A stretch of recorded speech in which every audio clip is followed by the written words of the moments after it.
Bismillahirrahmanirrahim. Assalamualaikum warahmatullahi wabarakatuh. Sebelum kita mulai belajar hari ini, mari sama-sama kita berdoa. Semoga apa yang kita pelajari dapat bermanfaat untuk kita semua dan kalian selalu diberikan kemudahan oleh Allah Subhanahu wa Ta'ala. Berdoa dimulai. Mari kita mulai.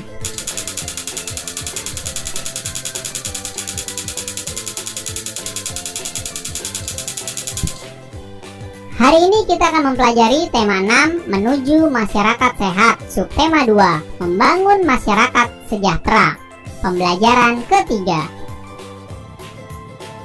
Yang pertama, kita akan mempelajari muatan bahasa Indonesia tentang menentukan gagasan utama dalam teks non-fiksi. Setiap teks terdapat paragraf-paragraf yang mengandung gagasan utama. Kita dapat menentukan gagasan utama dengan membaca teks tersebut dengan cermat.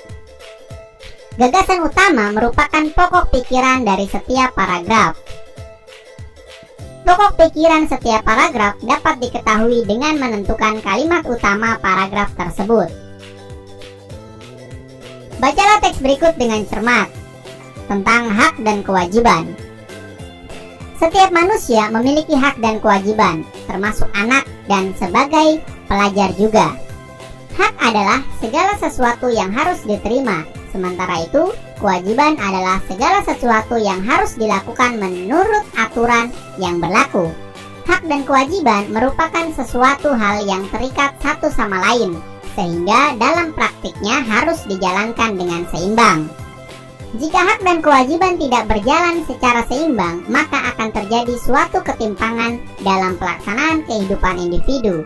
Kewajiban dipenuhi terlebih dahulu, baru kemudian menuntut hak kita. Hak diperoleh setelah kita melaksanakan kewajiban.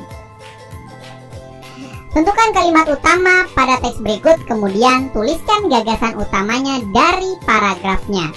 Kita tentukan dulu kalimat utamanya. Nah, di paragraf pertama ini, kalimat utamanya yaitu hak dan kewajiban merupakan suatu hal yang terikat satu sama lain, sehingga dalam praktiknya harus dijalankan secara seimbang. Ini merupakan kalimat utamanya. Dan gagasan utamanya berarti tentang hak dan kewajiban manusia. Di paragraf kedua, kalimat utamanya yaitu hak diperoleh setelah melaksanakan kewajiban. Sementara gagasan utamanya berarti tentang pelaksanaan hak dan kewajiban. Inilah paragraf kedua gagasan utamanya. Jadi antara paragraf ke-1 dan paragraf kedua beda, yaitu kalimat utamanya dan juga gagasan utamanya, terutama di gagasan utama. Pahami ya nak? Selanjutnya yaitu muatan PPKN tentang manfaat pemenuhan hak sebagai warga negara. Manfaat pemenuhan hak warga negara antara lain untuk menciptakan masyarakat yang adil dan sejahtera. Contohnya, setiap warga negara berhak atas pekerjaan dan penghidupan yang layak. Pemerintah berupaya menciptakan lapangan pekerjaan dan masyarakat memperoleh pekerjaan. Upah dari pekerjaannya digunakan untuk memenuhi kebutuhan hidupnya sehingga masyarakat mendapatkan penghidupan yang layak. Setiap warga negara juga berhak mendapatkan pendidikan.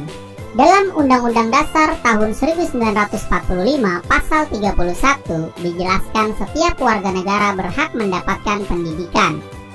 Dalam hal ini adalah pendidikan formal di bangku sekolah, karena pendidikan sangat penting. Pendidikan dapat menciptakan generasi penerus yang cerdas. Generasi penerus bangsa yang cerdas dapat membangun negara agar lebih maju dan sejahtera. Selanjutnya yaitu muatan IPS tentang peran siswa dalam mempertahankan kemerdekaan Indonesia. Mempertahankan Negara Kesatuan Republik Indonesia atau NKRI merupakan tanggung jawab seluruh masyarakat Indonesia. Sebagai seorang pelajar dan juga generasi penerus, kalian wajib bertanggung jawab mempertahankan NKRI. Kamu dapat mempertahankan dan mengisi kemerdekaan NKRI dengan beragam cara, misalnya dengan ikut melestarikan budaya Indonesia.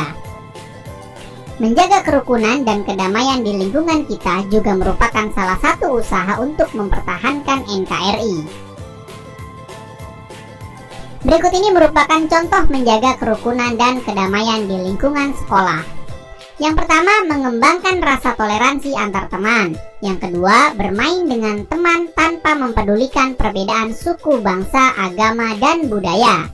Yang ketiga, saling menghormati dan menghargai antar sesama teman. Yang keempat, mengutamakan kepentingan bersama daripada kepentingan sendiri.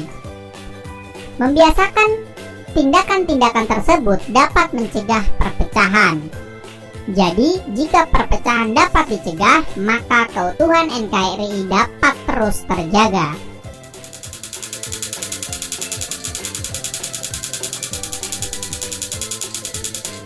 Hari ini kita akan mempelajari tema 6, menuju masyarakat sehat, subtema 2, menuju masyarakat sejahtera, pembelajaran keempat.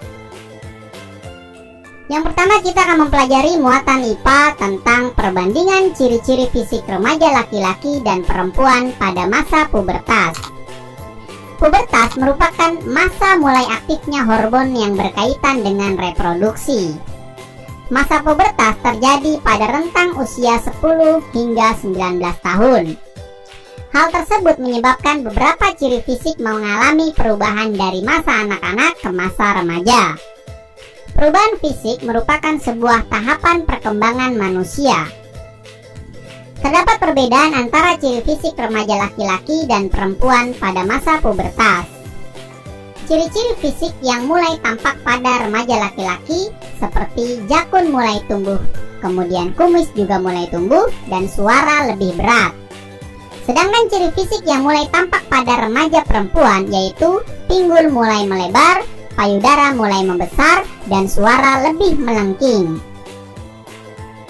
Selanjutnya yaitu muatan bahasa Indonesia tentang menggali informasi dari teks non-fiksi. Kita sudah belajar menemukan kata kunci dari judul teks non-fiksi. Selanjutnya dari kata kunci tersebut kita dapat memperkirakan isinya. Berdasarkan kata kunci, kita juga dapat memperoleh informasi dari teks tersebut. Kata kunci dari sebuah paragraf dapat berupa kata atau ungkapan yang berisi informasi penting. Kita dapat membuat peta konsep dari kata kunci yang terdapat di setiap paragraf. Peta konsep tersebut menggambarkan informasi dari teks yang kita baca. Bacalah teks berikut dengan cermat tentang makan sehat untuk pertumbuhan. Anak dalam masa pertumbuhan serta perkembangan sangat membutuhkan beragam jenis makanan yang kaya akan nutrisi yang tepat. Anak dengan nutrisi yang cukup, maka proses tumbuh kembangnya akan lebih baik.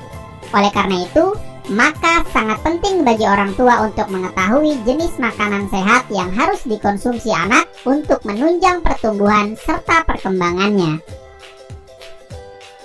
Peta konsep yang menggambarkan informasi dari teks tersebut ini dia tentang makan sehat untuk pertumbuhan. Yang pertama adalah masa pertumbuhan anak membutuhkan makanan yang kaya akan nutrisi. Selanjutnya, makanan yang sehat dapat bermanfaat untuk proses pertumbuhan anak agar lebih baik. Kemudian juga peran penting orang tua dalam memberikan makanan sehat juga sangat penting. Inilah ketiga informasi yang dapat kita gali dari teks tersebut yang berjudul Makan Sehat untuk Pertumbuhan. Selanjutnya yaitu muatan SBDP tentang gerak tari kandangan. Tari kandangan berasal dari Jawa Barat. Kandangan berasal dari kata kandaga. Dalam bahasa Sunda berarti tempat untuk menyimpan perhiasan. Jadi, tari kandangan adalah tari yang berisi kumpulan-kumpulan gerakan yang indah dan berharga. Tari kandangan termasuk tari yang dibawakan dengan gagah. Mari kita pelajari gerakan yang ada dalam tari kandangan. Gerakan pertama, gerakan dimulai dari gilek atau gerak kepala, membuat lengkungan ke bawah, ke kiri dan ke kanan. Lalu kedua tangan ke depan dengan posisi di atas paha, lakukan dengan hitungan 1 hingga ke 8. Gerakan kedua, gerak mengambil selendang panjang lalu disampirkan di atas pergelangan tangan kiri. Lakukan dengan hitungan 1 sampai 4. Lalu gerakan ketiga, gerakan melangkah silang ke belakang samping kanan, kemudian melangkah silang ke depan kiri, tangan memegang selendang setinggi bahu dan diayunkan. lakukan juga dengan hitungan 1 hingga ke 4. Dan yang gerakan keempat, gerakan melangkah silang ke belakang samping kanan, kemudian melangkah silang ke depan kiri. Tangan memegang selendang setinggi bahu dan diayunkan, lakukan juga dengan hitungan 1 hingga ke 4. Untuk lebih jelasnya, nanti saya tampilkan di link deskripsi tentang tari kandangan. Wassalamualaikum warahmatullahi wabarakatuh.